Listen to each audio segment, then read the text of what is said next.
Hi, this is John Rodriguez with FocusMassage.com. One of the things we all need to think about as we start our massage career is how we're going to do what we do. I'm going to give you three basic starting options. There might be more. I'm going to give you three options, and then I'm going to tell you my choice, and then importantly, we're going to talk about your choice. So first option for most people is, do you want to be an employee in a massage business? And this might be a massage chain, a franchise. It could be a chiropractor's office or a spa where they're going to provide you with clients to work on and give you that opportunity. And so this is one of the easiest ways to get started. Now there's pros and cons in everything. So of course, as I mentioned, it's easier to get clients because you're usually in a retail center where they're bringing you clients to work on. You can sometimes get benefits, which could include insurance or vacation time.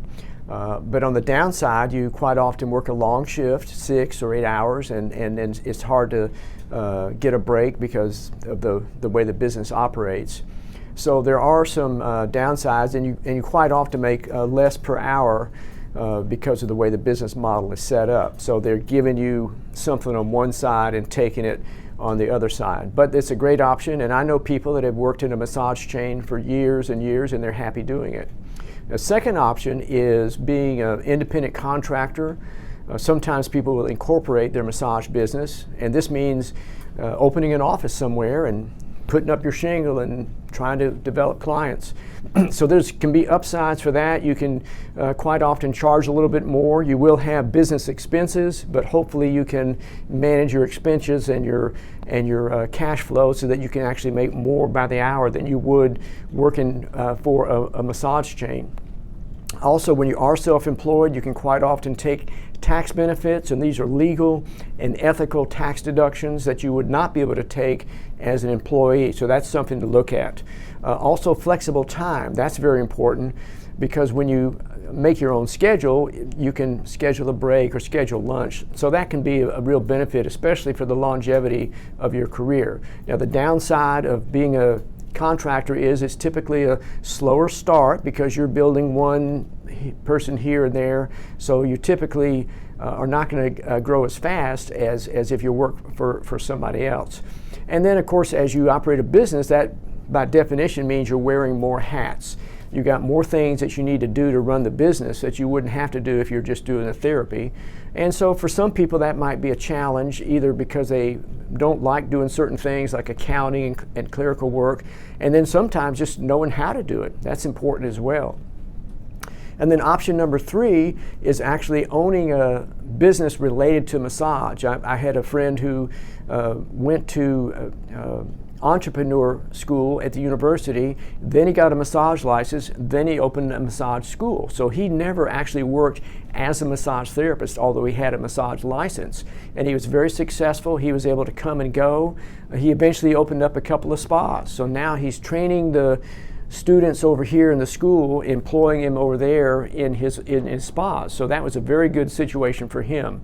Another fellow opened a big spa in one of the busy intersections in our city, and so he had a bunch of people working for him. So obviously very good upside in terms of cash flow, being able to come and go, not have to be in the office to make money. That's the upside. Obvious downside is how much does it cost to do all that? It can take tens of thousands, sometimes hundreds of thousands of dollars. If you got the money, it could be a good way to go. And then the other downside is you got to have the prerequisites of entrepreneurial skills and business skills already in place when you open the door. So that's an option some people can take, most of us can't. Now for me, my choice in the beginning was I knew I didn't want to be an employee in a massage operation, and when I started many years ago, there weren't the massage chains that there are today. But I did want to work as a contractor, so I knew a promoter who was very good at developing business and worked out of that office for several years while I worked to build my business. I actually had another job. I worked part-time as a therapist, full-time in my other job gradually built up enough clients I could go full-time therapy, and then I was able to leave and come and open an office. I've been in an office since 1993, just working on my own. So another thing I did is I did have some prerequisites. I had some sales training and business courses that I took, so I did have some of the skills in place that are necessary to build a business. And I built, and finally I got too busy, and then I learned some new skills of recruiting and managing, and then have people working out of my office. So for me, it was a good progression. It fit my personality, some skills I had, and then some skills that I learned. But importantly, what about you? What choice will you make? So my experience has taught me that one of the things you want to do is make an honest assessment of your personality and your pre-existing skills that you have, and that'll tell you where you may or may not want to go in your massage career. For example, if you hate doing paperwork, then you may not want to do a business right now, because maybe you just want to come in and work on the people. On the other hand, if you've got some money, say some family money, or a way that you can develop a business and employ people, you may just start right at the top and have a business. But find out who you are, find out your strengths. We've got some of that information on the website, so you can find out your personality and strengths, and then you can make a better decision in the beginning. If you do that in the beginning, it'll help you later on. There'll be more information on the website and some ideas about how to discover your personality and your strengths.